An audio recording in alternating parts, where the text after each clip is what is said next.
Manitoba study, it run how we would expect it to. So with horn flies, we're going to see a buildup of the population in late spring. It's going to peak at the hottest point of the summer and then start to reduce as the fall goes on.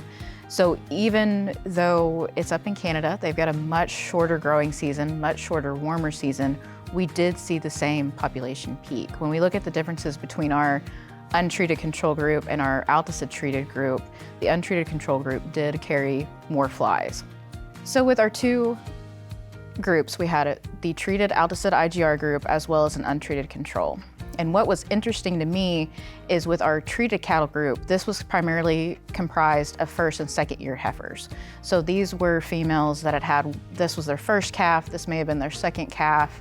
They're still growing themselves. Yeah, I think at the end of the study, we demonstrated that horn flies in Canada can be controlled by Altosid too, which is not surprising. You know, it's the same species, but it does, at the end of the day, give those Canadian producers confidence that the product is going to work in their region, in that shorter, more intense fly season that they have up there.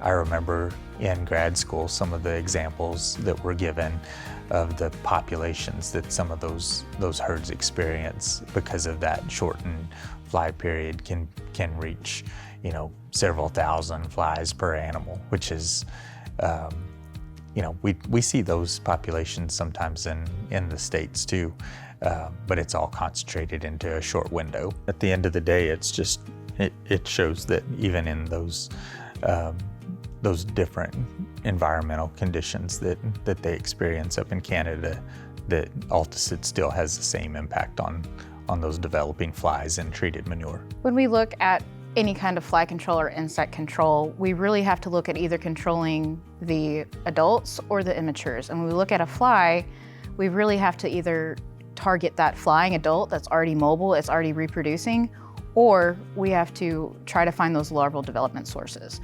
When it comes to horn flies, they are only developing in fresh cattle manure. I think one of the biggest takeaways from this study is even though we were looking at a shorter, more intense fly season, Altosid IGR was still going to work. It was still doing what it was supposed to. It was never at any point overwhelmed with the number of flies.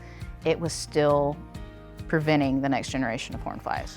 Yeah, and I think ultimately the population, the fly population and the biology of the fly doesn't change even though you go north or across the border. And so a lot of our recommendations would stay the same.